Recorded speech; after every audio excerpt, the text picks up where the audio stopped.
We're gathering everything we need for Fiesta. To celebrate Hispanic Heritage Month. Come party with us. Today on Vida. Check this out. Wow.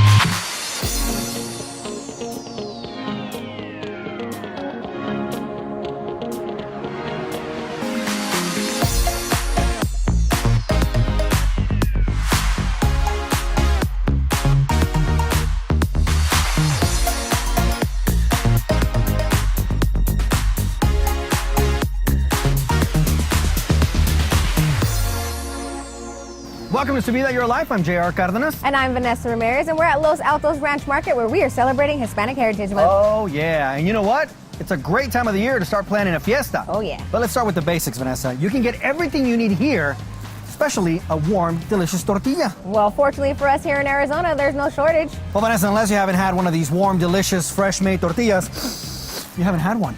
Well, can I have one? Yeah, here we go. Well, there's like 5 in here, so it's cool. While we enjoy these, check this out. I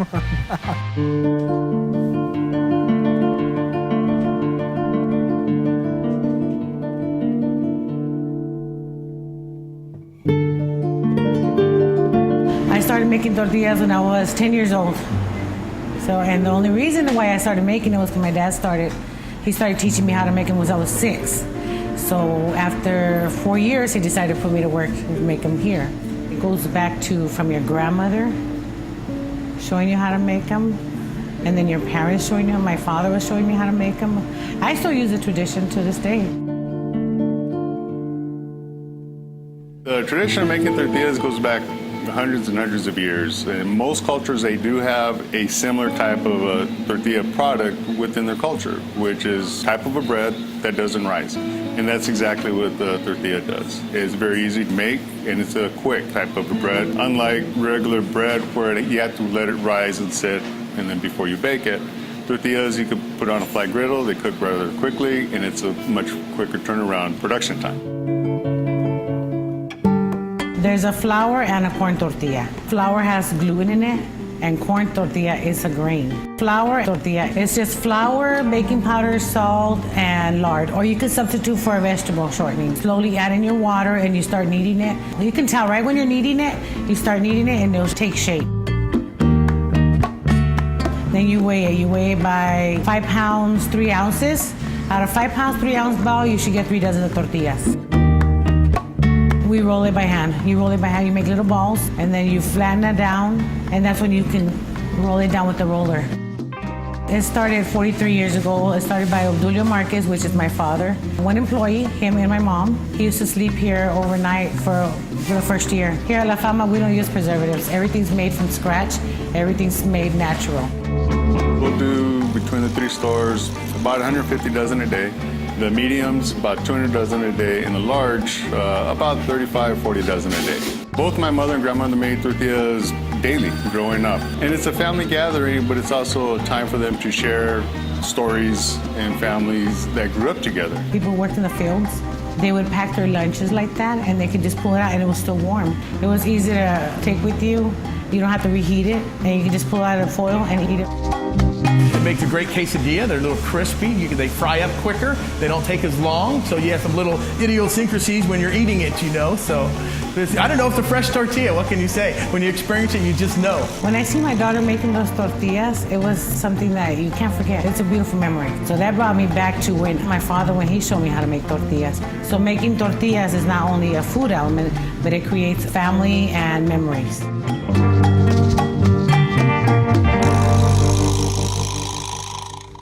Vanessa, fact check. You know that at this store they produce between 40 and 50,000 tortillas a day? What? That is a lot of tortillas. I know. Well, we know that tortilla chips start off as tortillas. Yeah, and you're gonna need some of these, right? Yeah, I think we need a lot more than that. Well, we're gonna stack it up, and when we come back, you'll see how many we're taking. We'll be back with more Vida right after this. Put them in the basket. Hey, can I help? Can you help me? Just take them all.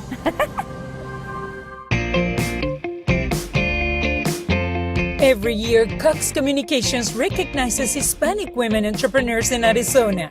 This marks the 5th year we celebrate outstanding leaders in our community. This year, we have the pleasure to recognize Edith Villalobos Zamora, owner of MV Design Build, and Candice Carrillo, owner of Stillwell House in Tucson. We are also proud to recognize Rosa Cárdenas, owner of Blush Boutique, and Jessica Reina, owner of Colados Coffee and Crepes in Phoenix.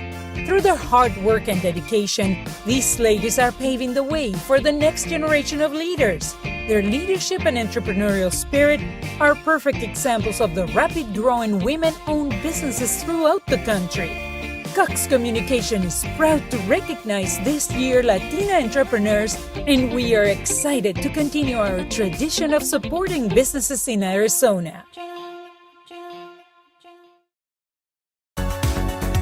You're watching Su Vida, Your Life, brought to you by Chicanos por la Causa. Hey, welcome back to Su Vida. We are celebrating Hispanic Heritage Month, and if you're getting ready to have a fiesta but you don't have time to cook, don't worry, Ranch Market has you covered with a variety of Mexican dishes, and you can pick it up and take it home or eat it here just like we are about to do. Joining me today is David Para and Alex Juarez with AARP's Arizona Hispanic Connection program. All right, guys, so Alex, tell me about Arizona Hispanic Connection in the program. We're very excited to announce the AARP Arizona Hispanic Connection radio and social media platform, Vanessa. It is a platform that basically educates, celebrates, and convenes Hispanics in Arizona. It's composed of a radio show that takes place on a Saturday. We have a Facebook page, Facebook Live, and we also have a YouTube page where David is going to be creating a lot of video library, basically, of issue experts talking about different topics. It sounds like you guys have the whole thing covered. So who are you trying to reach with this program? You know, AARP has been doing Hispanic outreach for several years in Spanish, but this platform is in English. Oh, okay. So that automatically tells you that we're trying to reach, obviously, the English-speaking Latino, a more acculturated segment. Okay. Definitely. And we are trying to do this through issues that are important to them. And these issues go from Latino history in Arizona to education, to health and financial security. Very important issues to our Very important issues. All right, so Alex, tell me more about the radio show. So the radio show takes place Saturday mornings, live, 8 a.m. to 9 a.m. on 1190 a.m. Okay. And it is also on Facebook Live. So people, if they miss the radio show, the live show, they can watch it also on Facebook. We have it, the Facebook Live segment, and also then we edit the show, and then we put it on our Facebook page, which is also AARP, Arizona Hispanic Connection. AARP also commissioned a mural. Tell me more about this mural. Alex and I came up with the idea of bringing in an artist, David Murrieta actually is his name, Okay. and he painted it for us, and we integrated people that have contributed to our community in Arizona, like Raul H. Castro, Congressman Pastor, Chapito Chavarria, and Landscapes of Arizona, a beautiful mural. We invite people to go and check it out because it's a beautiful mural and it represents Latino culture, Latino accomplishments, the history of Latinos in Arizona. David, what do you think will make this platform a success here in the Valley? You know, like Alex said, the goals of this platform is to educate, to celebrate, and to connect.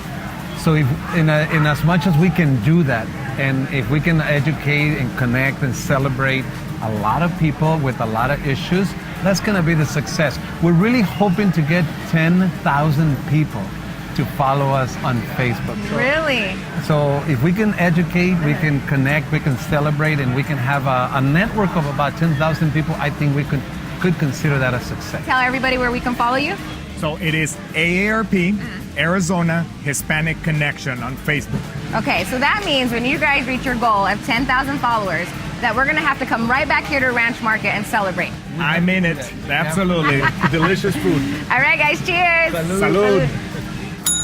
Now, normally I'd be really jealous if Vanessa gets to sample all the good food, but today I'm here at the Pasteleria at Phoenix Ranch Market, where they've got a plethora of these delicious cakes. By the way, the centerpiece to the fiestas is a cake, and here they have these beautiful ones. They look like pieces of art. Speaking of art, El Sagrado Art Gallery has some very nice pieces of art. I don't know if you can eat those though. Check it out. Tres leches, por favor. With Sagrado, when we first started this, our whole thing is to create a platform for the community and the artists to come together to talk about their vision and talk about their issues that are going on in the communities. Having the gallery over here in South Central, it gives it more of a spiritual aspect. When you come down here and you drive to the Sagrado, when you're going up Central Avenue, you start getting that cultural feel And it just feels good to see everybody here, all these beautiful people, our culture here, celebrating art. It's an art show to represent the artists, but as you can see, it's more like of a cultural celebration.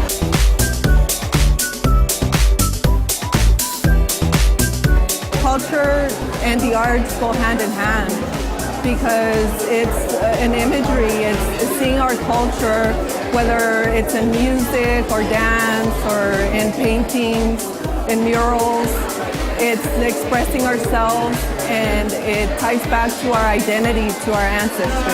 Sagrado means sacred, so everything is sacred with our culture. Me, you, the trees, the animals, everything is sacred. And one of our mantras is pasado, presente, futuro, which is past, present, future. And that what we need to do is we need to learn from our past, cherish it, learn from it, while we build in the present, so we can have a direction for the future generations. So everything we do is past, present, future. We always got to keep those things in mind. And so it's a balance. So I really take a lot of pride into what I do. I'm very much into supporting and strengthening the local artists. I'm a born and raised Phoenician. The art scene here in Phoenix it's became very strong, and it's became a vessel for a voice for the community. I just enjoy doing this. I enjoy doing this for the community. I love seeing this, and I just like the empowerment that I can give with the gallery, and just give a platform for artists to come and showcase and have a voice for them as well. I think it's very important that we have more galleries like Sagrado that open their doors to the community, and not just institutions or universities. Galleries that are for the community and by the community. It made me more brave, more courageous, and I'm able to express that through my paintings. That's my resilience, that's my resistance.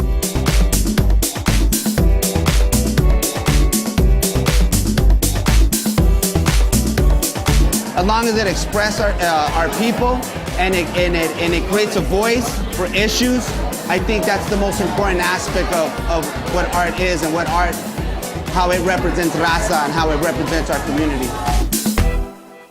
All right, so we'll take 2 of those, 3 of those, and 1 from the bottom, and whatever you got in the back, we'll take that too. We're gonna need another cart. But it is, Vanessa. Look what I got. Oh, yes. Yes. Ooh, can we have that too? Okay, we'll take another one of those. Yes. We'll be back with 6 more pounds and more Vida right after this. Well, that's times 2, so it's 12 pounds. 12 more pounds. The camera adds 10 more pounds. Oh, gosh. Welcome back to Vida. I'm Vanessa Ramirez, and we are getting ready for Fiesta. Oh, yes, because we're celebrating Hispanic Heritage Month. And for our Fiesta, we're going to need some fresh salsa and delicious guacamole. Lucky for us, they make it fresh here. And they give us samples. Yum. Oh, thank you. One of the reasons why I love Los Altos Ranch Market. Well, besides the delicious food. Well, and their generosity. And recently they showcased their generosity by having their back-to-school fiesta, helping students and parents with back-to-school supplies. Yeah, well, caring for your neighbor is a Latino hallmark. And one example of that is Raza Development Fund. Take a look. Yeah. Here, Dad. No.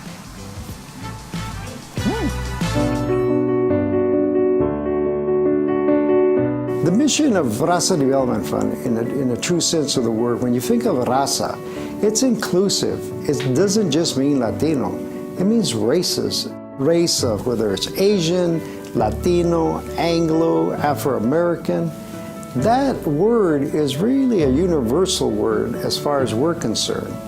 It obviously projects the Latino sense of our community, but also the sense that we have an obligation to our community, being able to bring capital to poor communities. So our mission is driven around families and providing capital to those communities that need capital in order to grow. We're presently at about $350 million fund. We're the largest Latino community development bank in the country.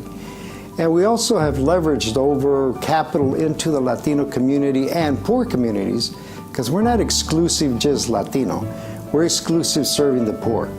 So we've leveraged over $1 billion of capital across the country in various services, whether it's charter schools, education, whether it's healthcare, providing healthcare for the indigent, and then the other is housing. You know, a number of multi-family projects that we finance across the country, and then cultural centers. You know, our community has a tendency of being strong in the arts. So when groups come to us to borrow capital, that's one of the areas that we look at. We're very strong on family. We try to measure the impact when we're going to make a loan to make sure that it really does impact the families they claim to be serving. I was reading a lot of work of Mother Teresa and what she was doing internationally. And when you look at her from the standpoint of what she did as an organization, she created an international community development corporation. Businesses, she had schools, she had hospices, a number of various programs for the community.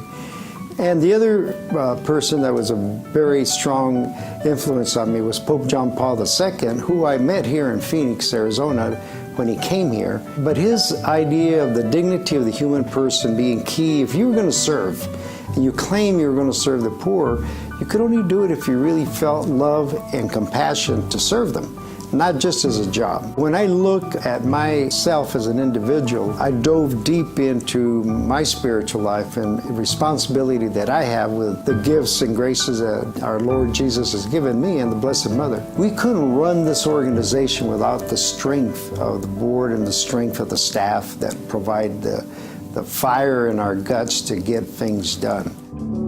Hey, Jer, so what else are we missing? Tamales. I'm sure you'll find them here somewhere. Oh, yeah, we have to have tamales. So green chili or corn? Just take both. Why you gotta choose? Why did I even ask? We'll be right back with more Su Vida right after this. Be careful with those. Why?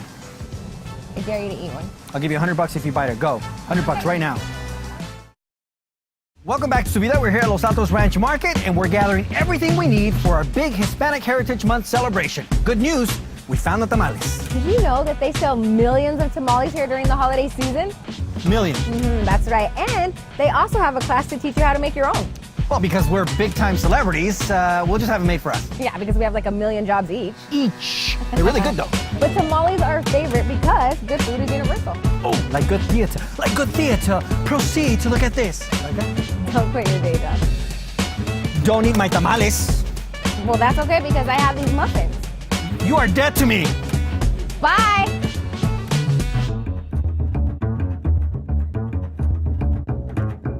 And all I can say is, God bless you, my child. Que Dios te bendiga. I really wish you would talk to Mom. It's all set.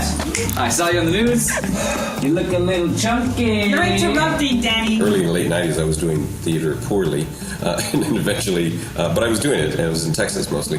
Eventually, I learned how to do it and studied it and so on and so forth. And I've been here now in Arizona producing and writing plays for about 15 years. When you go to see theater, you're pretty much seeing, kind of the standards, the classics, or you're seeing plays that, frankly, don't feature Latino stories. So one of the reasons that New Cap Theater Company exists is not just to stage plays that I've written or new plays, but also to give Latino actors an opportunity. There's a lot of Latinos, especially in the Southwest, but we don't have that much Latino theater, so it seems underrepresented.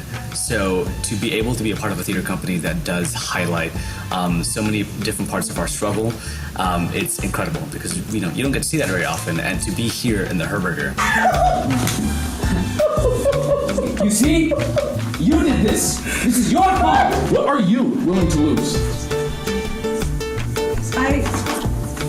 I guess I'm tired of being afraid. There is a group of us who's been acting with New Carpet Productions for a while. There's no way that we would have been able to audition for roles that mean something to us.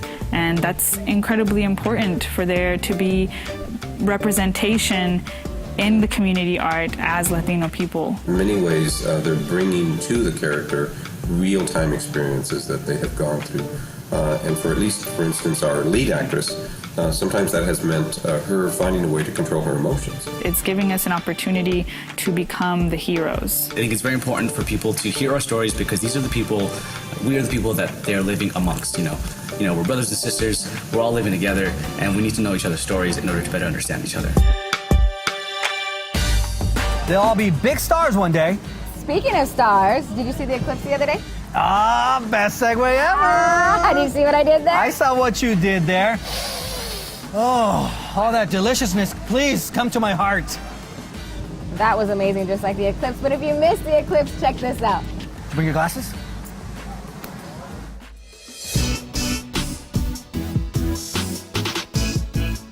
We've got families out here and communities together talking about this great science event. It's just really bringing the community together and celebrating science. I see a sun, the light. Yeah, it is so cool. I'm witnessing history right now. The sun looks like a half moon. Beautiful, amazing. I mean, there's just no words for it. Our mission at Arizona Science Center is to inspire, educate, and engage curious minds through science. So this is one way, this big event, the Great American Solar Eclipse, is inspiring, and everybody's coming out to see it. This is definitely going to be a once-in-a-lifetime experience for a lot of people, because unless you're willing to travel out of country, you may not get a chance to see it. About every other year we have an instance where the sun casts a shadow over the Earth. We happen to have it going across North America, so it's kind of a big deal for us because we don't normally get it. There's like a little bit of clouds in the area, but once the clouds get cleared up, there will be a part where the moon will show and then the sun. The moon is going over the sun, like barely at the top, but you can see it perfectly. The moon's black. It's covering the sun, but not all the way. Even though we're not going to have totality here, we're still going to get about 60-70% coverage. This moon is covering the sun. And I don't care how much percent or how much it is. I just like to see the moon to cover the sun.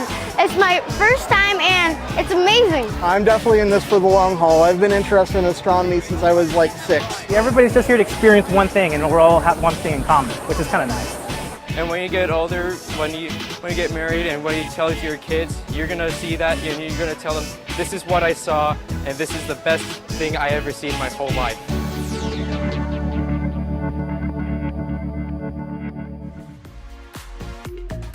I think we got everything we need for our fiesta, Vanessa. Yeah, that's right, Jerry. You got the piñata, I got the agua fresca.